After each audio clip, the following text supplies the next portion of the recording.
사람들은 결혼을 두고 두 집안이 함께 한다라고 말하지만 할인에게 결혼은 그저 새로운 전쟁터를 선택하는 일처럼 느껴졌다. 30이 되기 조금 전 할인은 준호와 결혼했다. 성실한 직장인의 조용한 성격, 남에게 피해를 주지 않으려는 습관이 몸에 밴 남자. 연애 내내 다툼 한 번 제대로 없었다. 문제는 그의 어머니였다. 처음 시댁에 인사 갔을 때 은정은 단정하게 늙은 얼굴로 할인을 맞았다.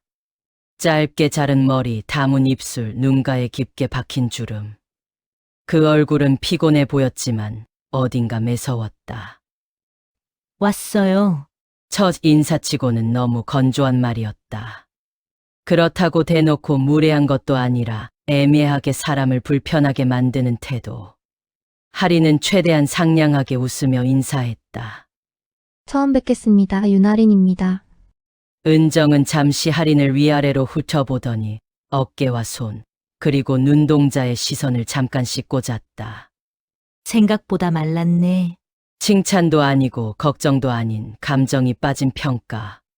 준호가 눈치를 보며 말했다. 엄마, 우리 들어가서 얘기하자. 상견례는 무난하게 끝나는 듯했다. 하지만 식탁에서 오간 몇 마디는 할인에게 오래 남았다. 부모님은 뭐 하시나? 아버지는 제가 초등학교 때 돌아가셨어요. 어머니는 작은 음식점을 하세요. 음식점이요? 식당. 네, 동네 분식집 같은. 아, 그렇구나. 손님 상대하는 일은 힘들지. 그래도 장사하는 사람 집딸이면 손은 빨라서 좋겠다.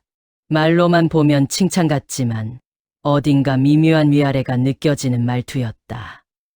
은정은 이어서 말했다. 사람은 자라온 환경을 닮는 법이야.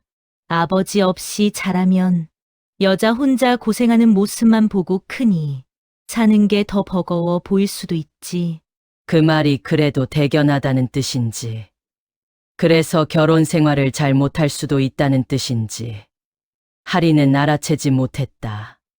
다만 마음 한쪽이 스치는 듯 서늘해졌을 뿐이다.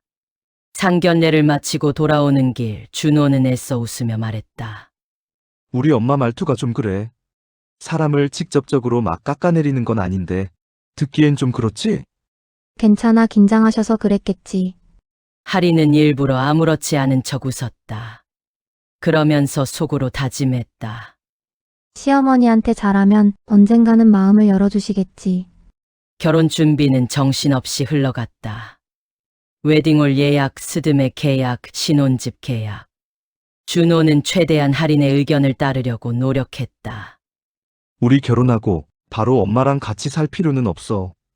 근처에 집 얻었으니까 일단 둘이 지내다가 나중에 모시는 걸로 하자. 그 말이 얼마나 고마웠는지 할인은 말로 다 하지 못했다. 자신의 편이 되어주는 사람이 있다는 것만으로도 이 결혼은 해볼 만해 보였다. 결혼식 날 하객들이 북적이는 예식장 로비에서 은정은 주변 사람들에게 감사 인사를 건네고 있었다. 며느리가 참 단정하지요? 요즘 애들 같지 않게. 사돈댁은 어디서 뭐 하시는지. 아, 사돈은 오래전에 돌아가셨고요. 사돈 어른이 혼자서 아이 키우느라 많이 고생하셨대요. 입으로는 고생을 말하면서 표정은 이상하게도 딱딱했다. 사람들 사이를 지나가며 할인은 그 미묘한 표정을 몇 번이나 목격했다. 내가 저 집에 들어가는 거구나. 그날 밤 결혼식장을 정리하고 신혼집으로 들어온 뒤 할인은 처음으로 일기를 쓰기 시작했다. 오늘 결혼했다. 남편은 좋다. 문제는 시어머니냐. 나에게 직접적으로 모질게 말하지는 않았지만 나는 하루 종일 검사받는 기분이었다. 내 집안, 내 엄마, 내 자란 환경. 이 모든 걸 통과해야만 이 집 며느리가 되는 것처럼 느껴졌다. 그래도 믿고 싶다. 시간이 지나면 나를 진짜 가족으로 받아줄 거라고. 결혼 초기에는 큰 문제 없이 시간이 흘렀다. 주말마다 시댁에 들러 안부를 묻고 명절이면 음식 준비를 도왔다. 은정은 그때마다 말투는 까칠했지만 크게 싸움을 만들지는 않았다. 국화는 좀 싱겁네. 우리 집은 조금 더 짜게 먹어. 떡국떡은 너무 많이 넣었어. 이러면 국물 맛이 묻혀. 그 정도는 충분히 감당할 수 있는 수준이었다. 누구 집에나 있는 시어머니의 스타일 정도라고 스스로 위로했다. 하지만 아이가 생기고 나서부터 공기는 확실히 달라졌다. 임신 사실을 알게 된 날, 하리는 눈물이 날 만큼 기뻤다. 준호도 환하게 웃었다. 엄마, 우리 아기 생겼어. 전화기 너머로 잠시 정적이 흘렀다. 그래? 그랬구나. 은정의 목소리는 축하보다는 놀라움에 가까웠다. 얼마나 됐어? 이제 막 7주요. 준비는 한 거야? 네, 둘이서 상의하고 계획하고 가진 거냐고. 요즘 애들은 어쩜 이렇게 다들 먼저 가질 생각부터 하지. 그 말에 하리는 핏기가 가셨다. 상견례 때 들었던 흐릿한 문장이 머릿속에서 선명하게 살아났다. 사람은 자라온 환경을 닮는 법이다. 그날 밤 하리는 일기에 또 한 줄을 적었다. 우리 아이는 축복받고 있을까? 아니면 평가받고 있을까? 나는 기뻐하고 있는데 시어머니의 첫 반응은 준비했냐는 질문이었다. 이 집에서 나는 언제쯤 그냥 좋다는 말을 들을 수 있을까? 임신 중 입덧은 심했다. 하리는 힘들어서 직장을 그만뒀고 집에서 쉬며 출산을 준비했다. 은정이 자주 찾아왔다. 집에서만 있으니까 좋지? 몸이 좀 힘들긴 한데 그래도 아기가 있으니까. 그래도 사람은 뭐라도 해야 해. 계속 집에만 있으면 생각이 나태해지고 우울해져. 인터넷 강의라도 듣던가 자격증이라도 하나 따보지 그래? 아직 몸이 좀. 그냥 누워만 있지 말고. 너 젊잖아. 이럴 때 준비 안 하면 평생 뒤처져. 말로만 보면 걱정 같지만 실제론 지금 너 하는 건 별로 생산적이지 않다는 메시지였다. 준호의 여동생인 지민도 가세했다. 언니, 요즘도 회사 안 나가죠? 응. 임신해서 그만뒀어. 에이, 언니 아깝다. 요즘 회사에서 결혼하고 금방 그만두는 사람들 때문에 진짜 여자들 안 뽑으려고 해요. 언니 같은 사람들 때문에 우리 같은 사람까지 욕먹는 거잖아요. 그 말은 예상치 못한 방향에서 날아온 칼날이었다. 하리는 그냥 배를 감싸 안고 조용히 입술을 깨물었다. 지민아, 말이 좀 심하다. 준호가 나름 제지했지만 이미 말은 박혔다. 그날 밤 일기장은 조금 더 날카로운 문장들로 채워졌다. 나는 우리를 위해 선택한 건데 사람들 눈에는 남편 발목 잡는 여자로 보이나 보다. 시어머니의 말, 시누이의 말이 하나하나 가시처럼 박힌다. 그래도 참는다. 아이를 위해서, 준호를 위해서. 언젠가 이 집에서 나도 우리 편이 되는 날이 올 거라고 믿으니까. 아이가 태어난 뒤 은정의 태도는 미묘하게 달라졌다. 손자를 안고 있을 때만큼은 눈가가 부드러워졌다. 얘는 잘못이 없다. 은정이 새근새근 잠든 손자를 내려다보며 한 말은 이상하게도 할인의 가슴을 후벼 팠다. 그럼 나는 잘못했나? 생각이 거기까지 미치자 스스로도 답답해졌다. 시간이 흘렀다. 할인의 결혼 생활은 겉으로 보기엔 평범했다. 남편은 출근하고 퇴근하고 아이는 자라고 시어머니와도 큰 사고 없이 명절을 보냈다. 하지만 할인의 일기장은 점점 두꺼워졌다. 기억해야 할 말들, 잊고 싶지만 잊히지 않는 눈빛들. 그냥 넘겨도 되는 말이라고 스스로를 달래며 삼켰던 수많은 순간들. 그런데 결혼 8년 차 되던 해에 모든 것이 바뀌었다. 준호의 아버지가 갑자기 세상을 떠났다. 통보를 받은 날 장례식장에서 은정은 눈물이 말라버린 얼굴로 조문객들을 맞았다. 할인은 그 옆에서 묵묵히 서서 도왔다. 장례가 끝난 뒤 준호가 말했다. 엄마 혼자 두기 그렇다. 우리 같이 사는 게 어떨까? 할인의 심장이 철렁 내려앉았다. 같이? 집 알아보자. 아니면 아예 엄마 집으로 들어갈 수도 있고. 할인은 숨을 들이켰다. 나 솔직히 말하면 자신 없어. 엄마랑 같이 살면 우리가 너무 힘들어질 것 같아. 준호는 잠시 말이 없었다. 나도 알아. 근데 엄마, 지금 너무 무너져 있어.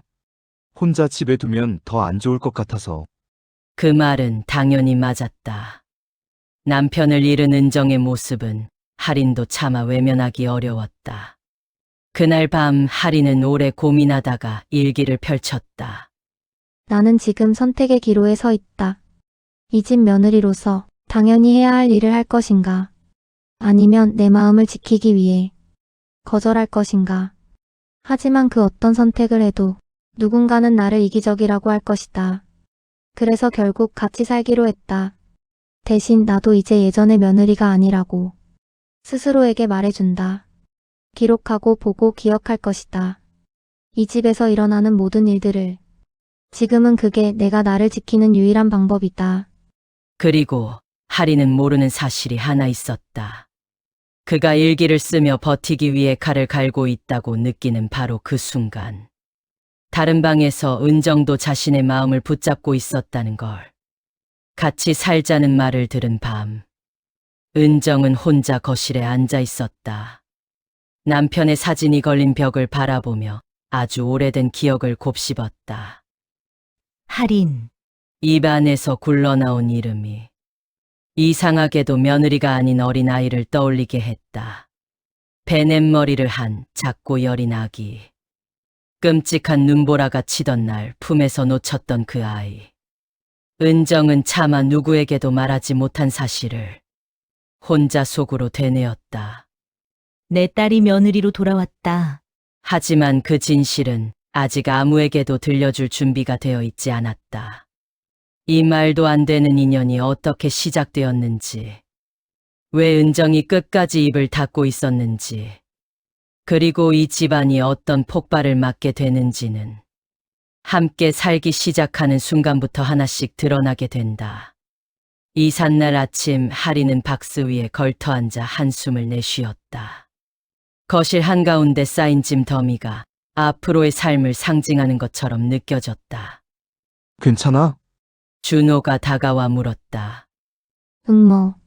이제 진짜 가족 되는 거지 뭐.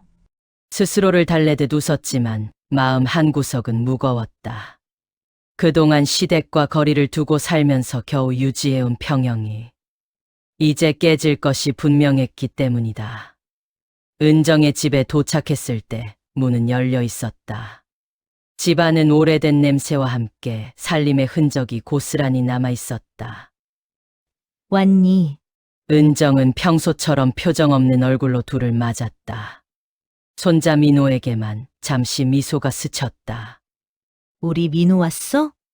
민호가 뛰어가 안기자 은정의 얼굴이 조금 부드러워졌다. 일단 짐부터 올려야겠네요, 어머니. 그래. 남은 방 하나 있으니까 거기서 살림 합쳐서 쓰자. 할인은 방 구조를 살펴봤다. 옛날식 아파트 작은 방 셋. 은정방, 준호 할인방, 민호방. 거실과 주방은 함께 써야 한다. 밤이 깊어갈수록 피로와 긴장이 뒤섞였다. 짐을 어느 정도 풀고 나니 이미 자정이 넘었다. 준호가 샤워를 마치고 방으로 들어왔다. 고생했어. 당신도. 할인은 누운 채 천장을 바라보며 말했다. 우리 잘할 수 있을까? 할 수 있을 거야. 엄마도 생각보다 우리한테 많이 의지할 거야. 그게 무서워. 할인의 목소리가 아주 작게 떨렸다. 내가 엄마 마음까지 다 떠안아야 할까봐. 준호는 한숨을 쉬더니 할인의 손을 잡았다. 너 혼자 떠안게 안 할게. 그건 내 몫이야. 그 말이 완전한 위로가 되진 않았지만 그래도 할인은 눈을 감았다. 그 시각 거실에서는 은정이 홀로 앉아 있었다. 남편의 사진을 내려다보다가 밀려드는 피로에 눈을 감았다가 뜨기를 반복했다. 같이 살자고 해서 고마워해야 하는데 왜 이렇게 무서울까? 머릿속에는 오직 한 얼굴만 떠올랐다. 아직 이름도 제대로 가지고 있지 못했던 아주 어린 아이. 할인. 은정은 홀로 이름을 불렀다. 지금 옆방에서 자고 있을 며느리의 이름이자 오래전 잃어버린 딸의 이름. 그 이름을 붙인 사람이 사실은 자신이라는 사실을 아무도 모르고 있었다.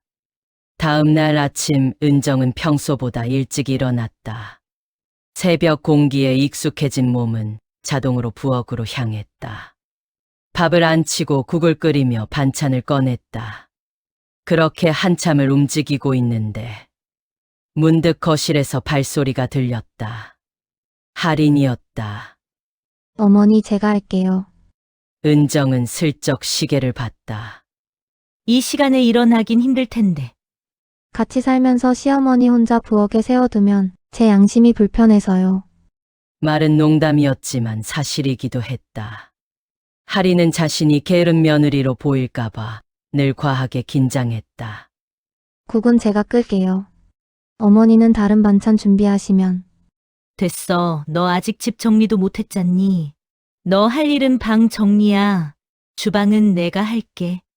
겉으로는 배려처럼 들리는 말이었지만 그 안에는 이 공간은 내 영역이라는 선긋기가 들어있었다. 그래도 제가. 내가 하겠다는데 왜 이렇게 말을 안 듣니? 집안일은 기계적으로도 할 수 있는 게 아니야. 어디에 뭐가 있는지, 어떤 식으로 하는지 알아야지. 할인은 조용히 뒤로 물러났다.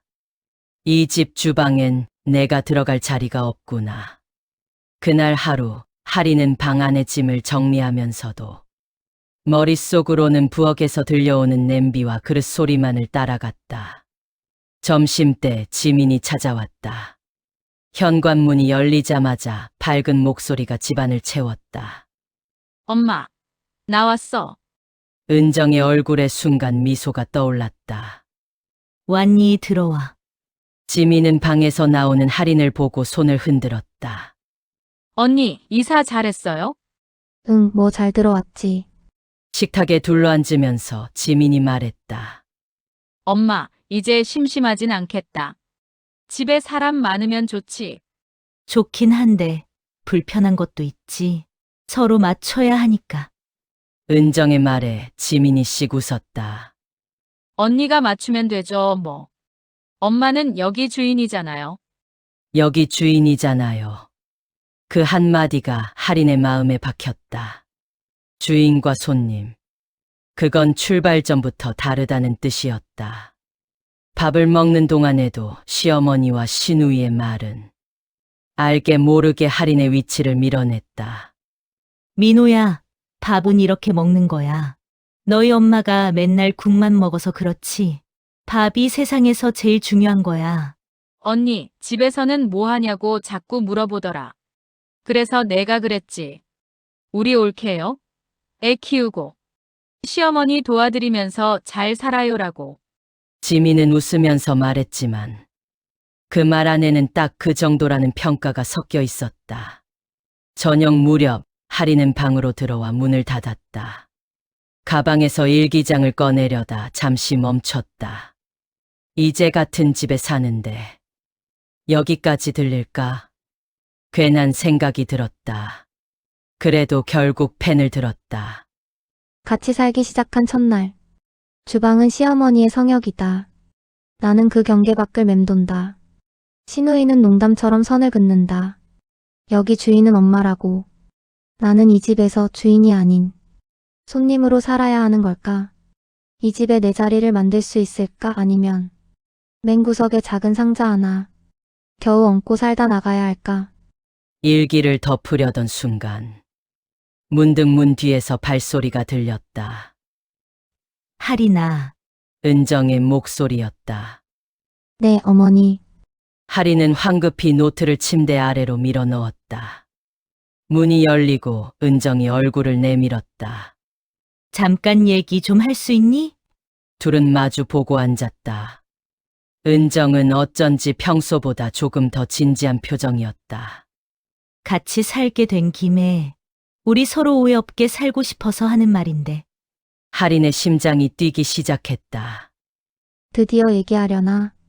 그동안 나한테 서운했던 것들, 혹은 나를 받아들이기 어려웠던 이유들. 하지만 은정의 입에서 나온 말은 할인이 예상한 것과는 조금 달랐다. 내가 말투가 좀 세지? 예상 밖의 질문이었다. 아니에요, 어머니. 괜찮아. 솔직하게 말해도 돼. 나도 알아. 사람들 자꾸 그러더라. 말이 너무 직설적이다. 듣는 사람 생각도 좀 해라. 근데 말이야. 돌려 말하면 사람들이 못 알아듣더라. 난 그게 답답해. 시작은 자기 고백이었지만 결국 나는 원래 이렇다는 선언처럼 들렸다. 그러니까 내가 듣기에 좀 서운하더라도 내 말 속에 악의만은 없다는 걸 좀 알아줬으면 좋겠다.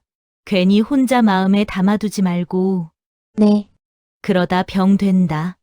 사람이 속에 쌓아두면 안 돼.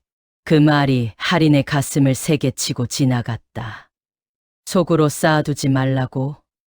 지금 내 방 바닥 아래에는 이미 그 말들이 겹겹이 쌓여 있는데 그날 밤 일기장 위에 적힌 마지막 문장은 이랬다. 오늘 시어머니가 말했다. 마음에 쌓아두지 말라고. 웃기다. 나는 쌓아두지 않기 위해 글로 기록하는데 시어머니는 한 번도 자기 말이 사람을 어떻게 찌르는지 고민해 본 적이 있을까? 그래도 오늘 처음으로 내가 말투가 세다는 걸 인정했다. 이게 아주 작은 변화의 시작일까? 아니면 더 큰 폭풍을 위한 전조일까? 그리고 폭풍의 씨앗은 이미 다른 곳에서 자라고 있었다. 거실에 가족 사진 틈새에 끼워진 아주 오래된 흑백 사진 한 장. 젊은 은정과 옆에 서 있는 남자. 그 품에 안긴 아주 작은 아기. 그 아기의 이름도 지금 이 집에서 며느리라고 불리는 사람과 같았다. 한 지붕 아래 두 여자가 사는 일은 예상보다 훨씬 더 숨막히는 전쟁이었다. 소리 없는 총성이 매일 아침 식탁 위를 오갔다. 은정의 간섭은 집요했다. 빨래를 개는 방식, 냉장고 반찬통의 위치, 심지어 현관 신발을 놓는 방향까지. 그녀는 자신의 룰이 깨지는 것을 참지 못했다. 수건은 이렇게 접으면 부피가 커져. 3등분해서 돌돌 말아야지. 그래야 꺼내 쓰기 편해. 네, 어머니. 다시 할게요. 할인은 입술을 깨물며 수건을 다시 펼쳤다. 단순한 살림 노하우 전수라고 하기엔 그 말투에 담긴 가시가 너무 뾰족했다. 마치 너는 기본도 안 된 사람이야 라고 쿡쿡 찌르는 느낌. 그런데 이상한 건 그 가시 돋친 말들 사이사이에 섞여 들어오는 기묘한 익숙함이었다. 어느 날 저녁 식사 시간이었다. 할인이 오이 무침에 젓가락을 뻗으려던 순간 은정이 무심코 말했다. 너 그거 안 먹잖아. 할인의 젓가락이 허공에서 멈췄다. 네, 오이, 냄새 싫어하잖아. 비린내 난다고. 식탁 위에 정적이 흘렀다. 할인은 천천히 젓가락을 내렸다. 어머니 제가 오이 싫어한다는 거 말씀드린 적 없는데요. 은정의 눈동자가 아주 잠깐 흔들렸다. 그녀는 밥그릇으로 시선을 돌리며 급하게 말했다. 아니, 저번에 준호가 그러던데? 내가 냄새에 예민하다고. 준호 씨는 제가 오이 안 먹는 거 잘 몰라요. 그냥 억지로 먹는 줄 알지. 근데 비린내 난다는 표현은 제가 어릴 때 엄마한테만 했던 말인데. 은정은 숟가락을 탁 소리 나게 내려놓았다. 사람이 살다 보면 겹칠 수도 있지. 그걸 뭘 그렇게 따져. 밥이나 먹어라. 할인은 더 묻지 못했다. 하지만 등 뒤로 식은땀이 흘렀다. 그날 밤 일기장에는 물음표가 가득했다. 시어머니가 나를 너무 잘 안다. 나도 잊고 있던 내 버릇, 내 식성. 준호 씨도 모르는 디테일을 어떻게 알까? 단순히 눈치가 빠른 걸까? 아니면 나를 오랫동안 지켜봐온 걸까? 그 느낌이 소름 끼치게 싫다. 여름 장마가 시작되던 날이었다. 은정이 심한 몸살 감기에 걸렸다. 며칠째 기침을 하고 열이 펄펄 끓었다. 어머니 병원 가셔요. 됐다, 약 먹고 자면 나. 은정은 고집을 피우며 안방 문을 걸어 잠갔다. 하지만 밤새 들려오는 끙끙 앓는 소리에 하리는 결국 물수건과 해열제를 들고 안방으로 들어갔다. 은정은 식은땀을 흘리며 잠꼬대를 하고 있었다. 하리는 조심스럽게 이마를 닦아주었다. 가까이서 본 시어머니의 얼굴은 도끼는 빠지고 주름만 남아 아주 작고 늙어 보였다. 그때 은정이 뒤척이며 웅얼거렸다. 미안해, 내가 잘못했어, 가지마. 하리는 멈칫했다. 누구에게 하는 말일까? 먼저 떠난 시아버지? 하리는 물수건을 갈아주려다가 협탁 위에 놓인 약봉지를 발견했다. 그리고 그 옆에 반쯤 열린 서랍이 눈에 들어왔다. 평소 은정이 절대 손도 못 대게 하던 자물쇠가 달린 서랍이었다. 아마 약을 찾느라 열어두고 잠그는 걸 깜빡한 모양이었다. 보면 안 된다는 걸 알면서도 할인의 손은 이미 서랍 손잡이를 당기고 있었다. 판도라의 상자가 열리는 순간이었다. 서랍 안에는 보석함도 통장도 없었다. 대신 낡고 바랜 종이 뭉치와 오래된 앨범 하나가 들어 있었다. 할인은 홀린 듯 앨범을 펼쳤다. 첫 장에는 젊은 시절 은정의 결혼식 사진이 있었다. 그런데 옆에 서 있는 신랑은 시아버지가 아니었다. 전혀 모르는, 하지만 어딘가 낯익은 인상의 남자. 누구지? 페이지를 넘길수록 심장이 거세게 뛰었다. 젊은 은정이 배가 부른 모습, 갓 태어난 아기를 안고 있는 모습, 그리고 그 아기가 조금씩 자라 서너 살쯤 되었을 때의 사진들. 할인의 손이 부들부들 떨렸다. 사진 속 아기가 입고 있는 옷, 노란색 병아리가 그려진 내복. 그건 할인의 앨범에도 있는 사진이었다. 친정엄마가 내가 이거 입고 볼볼거릴 때가 엊그제 같다며 보여줬던 바로 그 내복. 이게 왜 여기? 할인은 사진 한 장을 꺼내 뒤집어 보았다. 빛바랜 잉크로 날짜와 이름이 적혀 있었다. 1990.5.12. 우리 딸 할인이 첫 돌. 숨이 턱 막혔다. 세상이 빙글 도는 것 같았다. 할인. 내 이름. 그리고 내 생일. 그제야 모든 퍼즐이 미친 듯이 맞춰지기 시작했다. 상견례 때 나를 보던 그 묘한 눈빛. 자라온 환경 운운하며 내 아버지를 묻던 질문. 오이 냄새를 알던 그 순간. 그리고 나를 볼 때마다 느껴지던 그 억압된 적대감과 죄책감. 말도 안 돼. 그럼 우리 엄마는? 할인은 떨리는 손으로 휴대폰을 꺼냈다. 친정 엄마에게 전화를 걸었다. 신호음이 가는 시간이 영원처럼 느껴졌다. 우리 딸 무슨 일이야, 이 시간에? 친정 엄마의 다정한 목소리. 분식집 일을 마치고 쉬고 있을 그 편안한 톤. 할인은 목이 메어 말이 나오지 않았다. 엄마, 응? 왜 그래? 목소리가 왜? 무슨 일 있어? 엄마 나 하나만 물어볼게. 나 낳아준 거 엄마 맞지? 수화기 너머로 침묵이 흘렀다. 그 침묵은 네라는 대답보다 더 많은 것을 말하고 있었다. 갑자기 그게 무슨, 누가 헛소리하디? 친정 엄마의 목소리가 미세하게 떨렸다. 솔직하게 말해줘, 제발. 나 지금 죽을 것 같아서 그래. 한참 뒤 긴 한숨 소리가 들려왔다. 내 아빠가 널 데리고 핏덩이 같은 애를 안고 와서 엄마가 도망갔다고 우리가 키워야 한다고. 나는 널 내 배 아파 낳은 자식보다 더 귀하게 키웠다. 너한테 상처 주기 싫어서 끝까지 무덤으로 가져가려고 했는데. 할인은 전화기를 떨어뜨렸다. 바닥으로 툭 떨어진 휴대폰 화면이 꺼졌다 켜지기를 반복했다. 그 순간 뒤에서 인기척이 느껴졌다. 할인은 천천히 고개를 돌렸다. 침대 위 은정이 깨어 있었다. 식은땀에 젖은 채 멍하니 허공을 보던 은정의 시선이 할인의 손에 들린 낡은 사진으로 향했다. 은정의 동공이 지진 난 듯 흔들렸다. 너 그거. 할인은 비틀거리며 일어섰다. 손에 쥔 사진이 구겨졌다. 눈물이 차오르는데 슬픔인지 분노인지 알 수 없는 뜨거운 것이 목구멍을 태웠다. 어머니, 할인의 목소리는 쇳소리처럼 갈라졌다. 아니 어머니라고 부르면 안 되는 거였죠. 은정이 몸을 일으키려다 비틀거렸다. 할인아, 내 말 좀. 설명하지 마세요. 할인이 소리쳤다. 그 소리에 거실에 있던 준호가 놀라 문을 열고 들어왔다. 무슨 일이야? 왜 그래? 준호의 눈이 할인과 은정, 그리고 바닥에 떨어진 사진들을 번갈아 보았다. 할인은 준호를 보며 허탈하게 웃었다. 당신 알았어? 뭐를? 이 여자가 우리 시어머니가 아니라 내 친엄마라는 거. 준호의 얼굴이 하얗게 질렸다. 뭐? 그게 무슨 소리야? 준호의 반응은 진짜였다. 그는 몰랐다.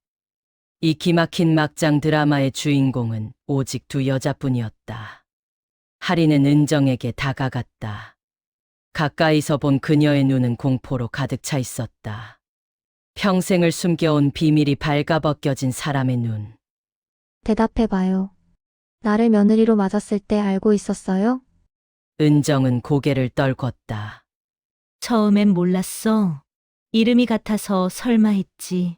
상견례 날, 내가 아버지 얘기했을 때, 그때 알았어. 그래서 할인은 이를 악물었다. 그래서 그렇게 나를 쥐잡듯이 잡았어요? 내 존재가 끔찍해서? 내가 당신이 버린 과거라서? 아니야. 은정이 처음으로 소리를 질렀다. 눈물이 주르륵 흘러내렸다. 무서워서 그랬어. 내가 널 버리고 도망친 년이라는 걸 내가 알게 될까 봐. 너무 미안한데, 너무 보고 싶었는데. 내가 감히 너한테 엄마라고 할 자격이 없어서. 그래서 차라리 나쁜 시어머니가 되는 게 낫다고 생각했어. 그래야 내가 정 안 주고 상처 안 받을 테니까. 핑계 대지 마세요. 할인은 차갑게 잘라 말했다. 그건 당신 편하자고 한 짓이에요. 당신 죄책감 덜려고 나를 억압하고 괴롭힌 거라고요. 그게 나한테 얼마나 큰 지옥이었는지 알아요? 차라리 처음부터 말했으면. 아니, 차라리 끝까지 모른 척 죽어버리지 그랬어요. 할인은 울부짖으며 방을 뛰쳐나갔다. 준호가 멍한 표정으로 은정을 바라보다가 황급히 할인을 쫓아 나갔다. 은정은 텅 빈 방에 홀로 남겨졌다.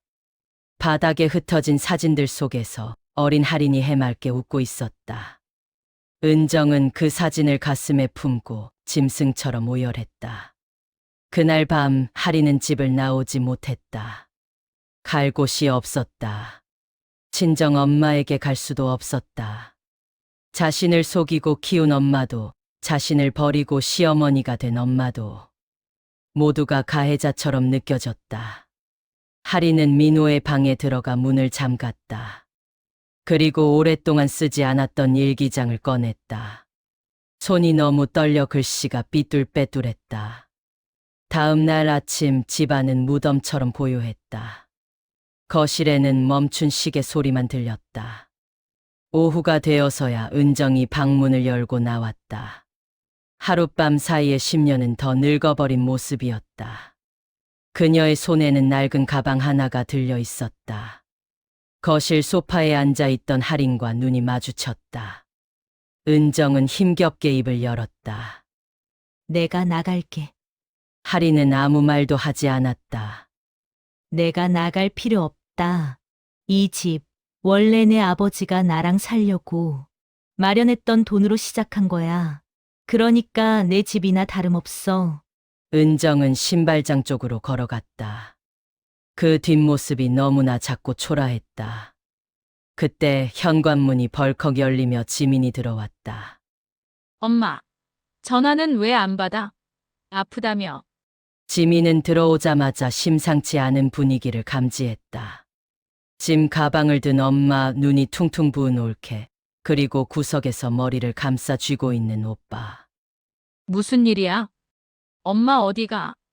은정은 지민의 손을 뿌리쳤다. 나중에 얘기하자. 비켜라. 아니, 무슨 일인데 그래? 언니가 말해봐요. 엄마랑 싸웠어요? 지민이 할인을 쏘아보며 물었다. 평소 같았으면 하리는 고개를 숙였을 것이다. 하지만 지금은 달랐다. 하리는 천천히 고개를 들고 지민을 똑바로 쳐다봤다. 그 눈빛에는 더 이상 착한 며느리의 망설임이 없었다. 아가씨, 하린의 목소리는 낮고 서늘했다. 아가씨가 그토록 감싸던 엄마가 사실은 누굴 버리고 아가씨 엄마가 됐는지 이제는 아셔야겠네요. 지민의 얼굴이 흙빛으로 변했다. 그게 무슨 소리야? 하린은 흔들림 없는 눈으로 말했다. 어머니한테 물어봐. 아가씨가 세상에서 제일 고상하고 불쌍하다고 믿었던 엄마가 28년 전에는 어떤 선택을 했는지. 은정은 고개를 저으며 하린을 말리려 했지만 이미 늦었다. 하린은 댐이 터진 것처럼 쏟아냈다. 어머니가 낳아서 버린 딸이 나야. 내가 이 집에 며느리로 들어온 게 아니라 버려졌던 딸이 제 발로 찾아 들어온 거라고. 거실에 정적이 흘렀다. 지민은 믿을 수 없다는 표정으로 은정을 돌아봤다. 엄마 진짜야? 은정은 아무 변명도 하지 못하고 그저 신발장 앞에 주저앉아 고개를 끄덕였다. 지민이 비명을 지르며 울음을 터뜨렸다. 준호는 벽에 기대어 망연자실한 표정으로 천장만 바라보았다. 이 집안의 견고했던 평화는 사실 살얼음판 위에 지어진 모래성이었다. 은정은 그날 밤 짐 가방을 들고 집을 나갔다. 갈 곳이 있다고 했지만 아무도 그곳이 어디인지 묻지 않았다. 잡을 수도 보낼 수도 없는 상황이었다. 은정이 떠난 집은 넓고 황량했다. 하지만 진짜 지옥은 그때부터였다. 준호와 할인 사이에는 보이지 않는 벽이 생겼다. 법적으로는 부부였지만 정서적으로는 어머니를 공유한 기묘한 남매 같은 불편함이 깔렸다. 준호는 할인의 눈을 피했고 할인도 준호에게 다가가지 못했다. 지민은 아예 발길을 끊었다. 언니 얼굴 보는 것도 엄마 생각하는 것도 다 끔찍해. 그녀가 남긴 마지막 문자였다. 할인은 텅 빈 안방에 들어가 은정의 흔적을 정리했다. 옷장에 걸린 옷들, 화장대 위에 낡은 로션. 그 모든 것이 증오스러우면서도 사무치게 그리웠다. 옷장 깊숙한 곳을 정리하다가 할인은 구석에 놓인 작은 낡은 상자를 발견했다. 자물쇠가 채워지지 않은 종이 상자였다. 이건 또 뭘까? 또 다른 과거의 증거일까? 할인은 상자를 열었다. 그 안에는 낡은 통장 몇 개와 편지 뭉치가 들어 있었다. 통장을 펼친 할인의 손이 멈췄다. 입금 내역. 매달 30만 원, 50만 원. 이름은 김은정이 아니라 다른 사람으로 되어 있었지만 메모란에는 분명히 적혀 있었다. 할인이 급식비, 할인이 수학여행, 할인이 대학 등록금. 할인의 숨이 거칠어졌다. 친정 엄마, 지금까지 엄마라고 믿었던 분식집 엄마는 늘 말했다. 내 아빠가 남긴 보험금이 좀 있어서 다행이다. 먼 친척이 도와줘서 장학금 받았다. 그 모든 돈이 이 여자에게서 나온 것이었나? 할인은 편지 뭉치를 집어들었다. 붙이지 못한 편지들이었다. 수신이는 할인이를 키워주는 언니에게. 언니 이번 달 식당 월급 보내요. 할인이 이번에 중학교 들어간다고 했죠. 교복 예쁜 거 입혀주세요. 나는 멀리서 보는 것도 죄스러워서 못 갑니다. 그냥 구김살 없이만 키워주세요. 내 존재는 평생 비밀로 해주세요. 버린 엄마가 돈 몇 푼 보낸다고 용서받을 생각 없어요. 그냥 아이가 돈 때문에 기죽지 않게만 해주세요. 할인은 바닥에 주저앉았다. 은정은 도망친 것이 아니었다. 당시 남편의 도박, 빚과 폭력, 그리고 가난해서 아이를 살리기 위해 자신은 맨몸으로 쫓겨나고 아이는 형님에게 맡기는 조건으로 떠났던 것이다. 그리고 재혼해서 안정을 찾은 뒤에도 자신이 나타나면 아이가 도박꾼 아빠의 딸이라는 낙인과 과거의 진흙탕에 다시 끌려올까봐 철저히 숨어서 돈만 보냈던 것이다. 바보 같은 사람. 할인의 입에서 오열이 터져 나왔다. 그리고 할인을 며느리로 맞이한 뒤 그렇게 모질게 굴었던 이유도 편지 맨 마지막 장에 적혀 있었다. 할인이가 내 며느리가 되었다. 운명의 장난이 너무 가혹하다. 당장이라도 안아주고 싶지만 그럴 수 없다. 내 아들은 착하지만 유약하다. 내가 죽고 나면 이 집안을 이끌 건 할인이밖에 없다. 강해져야 한다. 시어머니가 밉더라도 5기로라도 버티고 살림을 쥐고 흔들 만큼 독해져야 한다. 그래야 내가 없어도 산다. 나처럼 멍청하게 당하고 쫓겨나지 않으려면 은정의 시집살이는 자신처럼 살지 않기를 바라는 비틀린 모성애의 훈련 방식이었던 셈이다. 할인은 통장과 편지를 가슴에 품고 한참을 울었다. 가해자인 줄 알았던 사람은 가장 비참한 희생자였다. 그리고 피해자인 줄 알았던 자신은 그 희생 위에서 아무것도 모르고 자란 수혜자였다. 일주일 뒤 할인은 은정이 머물고 있다는 요양병원을 찾았다. 준호가 수소문에 찾아낸 곳이었다. 은정은 급격히 쇠약해져 있었다. 창가에 앉아 멍하니 밖을 보던 은정이 문가에 선 할인을 보고 놀란 눈을 했다. 왔니? 여전히 건조한 말투. 하지만 이제 할인은 그 건조함 속에 숨겨진 물기를 느낄 수 있었다. 할인은 다가가 은정의 맞은편에 앉았다. 그리고 가방에서 통장과 편지를 꺼내 테이블 위에 올려놓았다. 은정의 눈이 커졌다. 당황해서 손을 뻗으려다 힘없이 거두었다. 다 봤구나. 왜 말 안 했어요? 할인이 물었다. 돈 보냈다고 나 살리려고 떠난 거라고. 왜 끝까지 나쁜 년 자처했어요? 은정은 씁쓸하게 웃었다. 버린 건 버린 거야. 이유가 뭐든 엄마가 자식 곁에 없었으면 그건 죄야. 변명한다고 내 상처가 없어지니? 그냥 미워하는 대상이 확실한 게 살기는 더 편해. 내가 나쁜 시어머니로 남아야 내가 맘 편하게 욕하고 살지. 할인은 눈물이 고인 눈으로 은정을 노려보았다. 여전히 제멋대로시네요. 내 마음 편할지 아닐지를 왜 어머니가 결정해요? 할인은 의자에서 일어나 은정에게 다가갔다. 그리고 주저없이 앙상해진 은정의 어깨를 끌어안았다. 은정의 몸이 딱딱하게 굳었다. 할인아 이러지 마라. 내 옷 냄새 난다. 냄새 안 나요, 엄마 냄새 나요. 엄마. 그 한마디에 은정의 무너진 댐이 터졌다. 그녀는 할인의 허리춤을 붙잡고 아이처럼 엉엉 울었다. 미안하다. 미안해. 내 새끼 이렇게 예쁘게 컸는데 한 번 안아주지도 못하고. 병실 안에는 두 여자의 울음소리만 가득 찼다. 20년 넘게 돌고 돌아 만난 가장 아픈 포옹이었다. 계절이 2번 바뀌었다. 은정은 집으로 돌아오지 않았다. 대신 요양병원 근처의 작은 실버타운으로 거처를 옮겼다. 서로를 위해 물리적인 거리는 두기로 합의했다. 너무 가까우면 과거의 상처가 다시 서로를 찌를 수도 있으니까. 하지만 주말마다 할인은 반찬을 싸들고 은정을 찾아갔다. 간이 좀 짜다. 은정은 여전히 투덜거렸다. 그럼 물 타드세요. 제 입엔 딱 맞아요. 할인도 지지 않고 대꾸했다. 그러면 은정은 피식 웃으며 숟가락을 들었다. 그래. 며느리가 시어머니 이겨 먹어야 집안이 산다. 잘하고 있다. 이제 그 말은 비난이 아니라 인정이었다. 준호와의 관계도 조금씩 회복되었다. 엄청난 비밀을 공유한 두 사람은 부부이자 전우 같은 끈끈함으로 서로를 다독였다.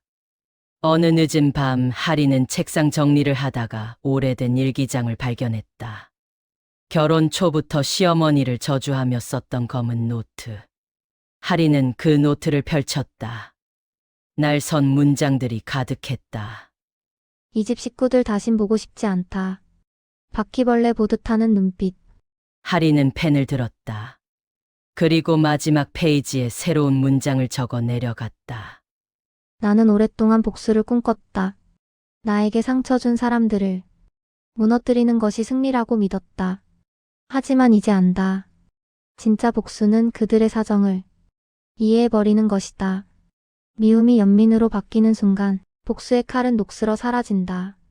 나는 오늘 내 엄마이자 시어머니인 한 여자를 용서한다. 그리고 나 자신도 용서한다. 이 일기장은 여기서 끝이다. 하리는 일기장을 덮었다. 그리고 쓰레기통이 아닌 서랍 가장 깊은 곳에 소중히 넣어두었다. 상처도 내 인생의 일부니까. 이제는 아프지 않게 만질 수 있는 흉터가 되었으니까. 창밖으로 따스한 햇살이 비쳐들었다. 하리는 기지개를 켜고 거실로 나갔다. 부엌에서 보글보글 된장찌개 끓는 소리가 났다. 평범하고 지루하고 그래서 눈물나게 소중한 진짜 가족의 아침이 시작되고 있었다. 누군가를 죽도록 미워해 본 적이 있다면, 혹은 이해할 수 없는 가족 때문에 가슴을 쳐본 적이 있다면, 이 이야기가 당신의 꽉 막힌 속을 조금이라도 뚫어주었기를. 상처 뒤에 숨겨진 진실을 마주할 용기가 오늘 당신에게도 깃들기를 바랍니다. 이 이야기가 당신에게 울림을 주었다면 구독, 좋아요 부탁드립니다. 작은 응원이 큰 힘이 됩니다.